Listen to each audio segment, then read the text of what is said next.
the town, the railway, and the strange story of Jacko the Ape Boy.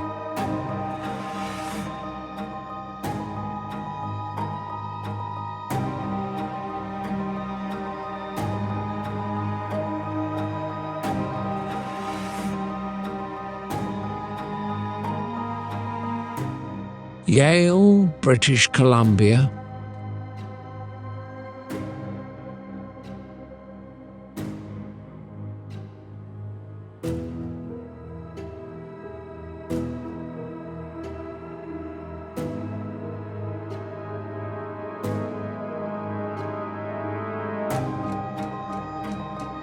In the heart of the Fraser Canyon, where the mighty Fraser River carves its way through the rugged terrain of British Columbia, lies the historic town of Yale.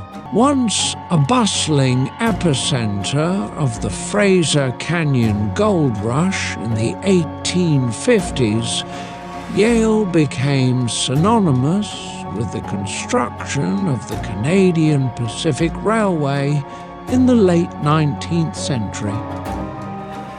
Amid its colourful history of pioneers, gold prospectors and railway labourers, one tale stands out for its sheer peculiarity. The story of Jacko the Ape Boy, allegedly captured by railway workers in 1884 and later displayed in a travelling circus. Yale, a frontier town. In the mid-1800s, Yale was a gateway to the goldfields and a bustling boom town. As the gold rush waned, the town reinvented itself during the construction of the Canadian Pacific Railway.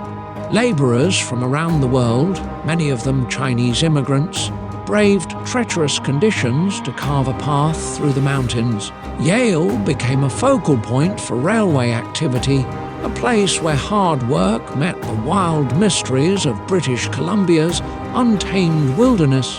It was in this rugged, isolated setting, surrounded by dense forests and towering peaks, that the legend of Jacko was born.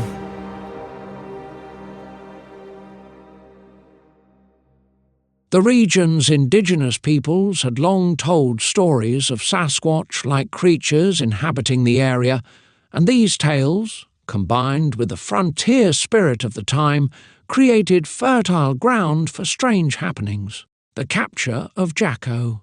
On July 4, 1884, an article in the British Columbia Daily Colonist reported a startling event. According to the piece, railway workers near Yale had captured a creature described as half human and half animal.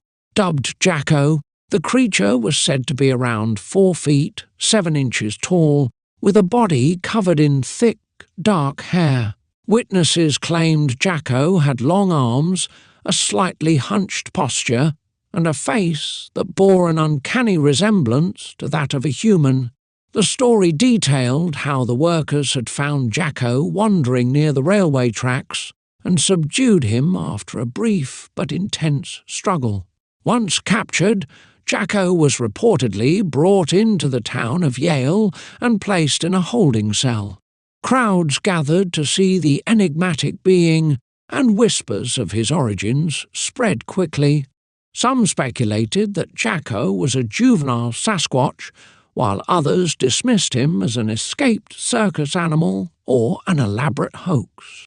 Jacko and the circus. After his capture, Jacko's story took an even stranger turn. According to local law, a travelling circus operator passing through Yale caught wind of the mysterious creature and saw an opportunity for profit.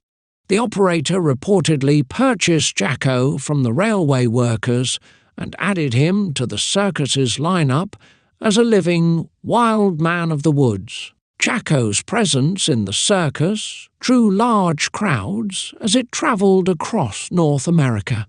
Advertisements painted him as a missing link between humans and apes, tapping into the public's fascination with Darwin's theories of evolution and the mysteries of the natural world.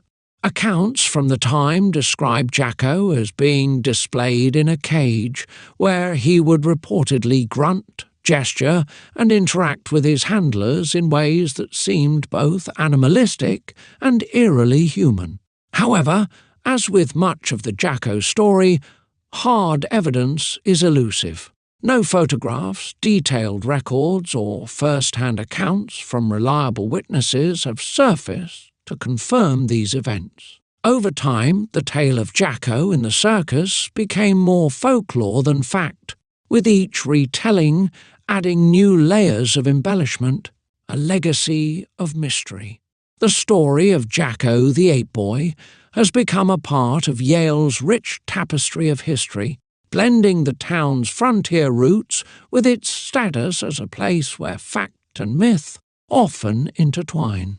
Some historians and cryptozoologists point to the tale as one of the earliest documented Sasquatch encounters, while skeptics argue that it was likely a hoax or a misidentification of an animal. Despite the lack of concrete evidence, the legend of Jacko endures, fueled by the allure of the unknown. Yale, with its preserved Gold Rush-era buildings and its role in the Canadian Pacific Railway, continues to attract visitors eager to explore its storied past. The town's connection to the Jacko tale adds an air of mystery and intrigue, reminding us of the uncharted wilderness that still surrounds it.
Conclusion: the town and its tale.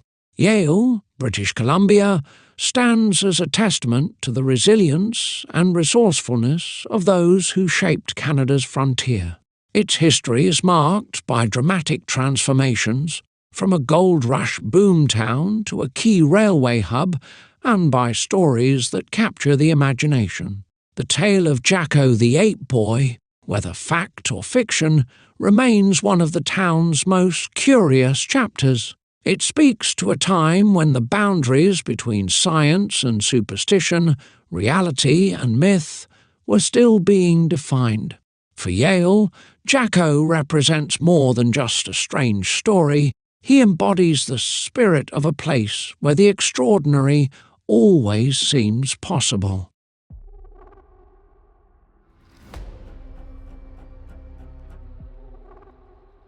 Yale stands as a testament to the wild, untamed spirit of Canada's frontier past.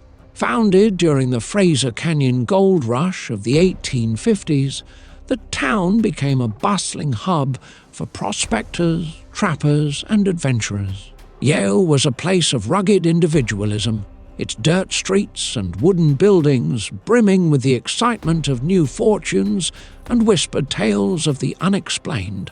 Among these stories, none is more peculiar than the tale of Jacko, the so-called Ape Boy, whose alleged capture in 1884 briefly thrust Yale into the limelight. A town of transformation.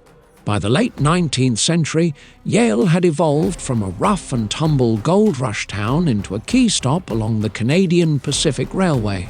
Its population swelled with workers, merchants, and travellers, all navigating the narrow confines of the Fraser Canyon. Despite its growing prominence, Yale retained an air of mystery, its dense forests and towering mountains harbouring secrets that defied rational explanation. Local legends often spoke of strange creatures lurking in the woods, giant hairy beings that roamed the wilderness. These tales were part of the oral traditions of the indigenous peoples of the region, who referred to such beings as Sasquatch.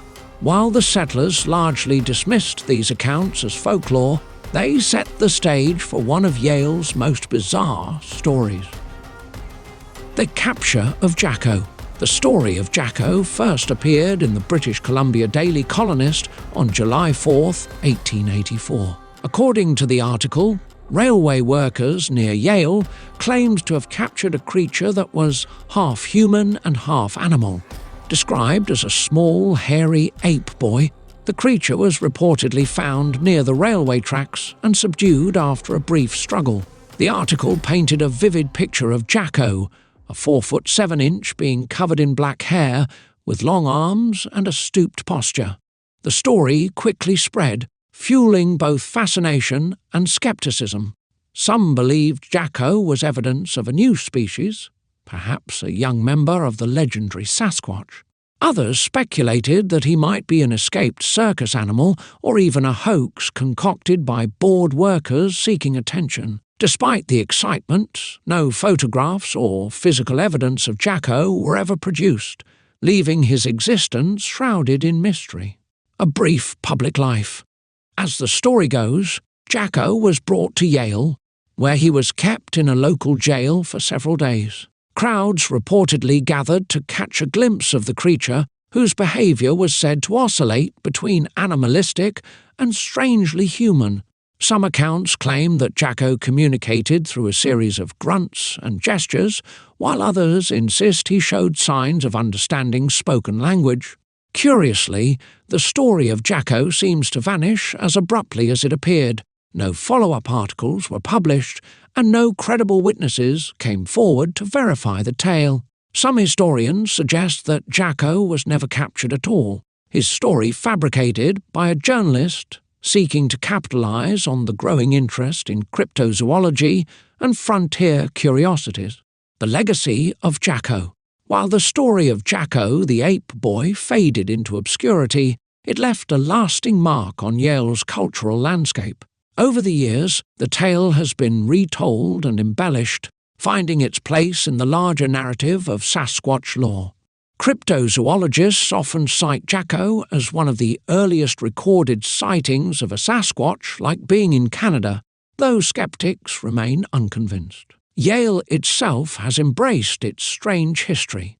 Today, the town is a popular destination for history buffs and outdoor enthusiasts, its rich heritage preserved in the Yale Historic Site. Visitors can explore the town's Gold Rush-era buildings, learn about the construction of the Canadian Pacific Railway, and even hear tales of Jacko and other local legends. A tale of possibility. The story of Jacko the Ape Boy serves as a reminder of the enduring allure of the unexplained. In a time and place where the line between myth and reality was often blurred, Jacko's tale captured the imagination of a frontier community eager for wonder. Whether Jacko was a real creature, a figment of collective imagination, or a cleverly crafted hoax, his story continues to intrigue and inspire those who delve into the mysteries of British Columbia's past. For Yale, a town shaped by the rugged wilderness and the dreams of its inhabitants, the tale of Jacko remains a fitting symbol of the unknown, an echo of a time when anything seemed possible in the untamed heart of Canada.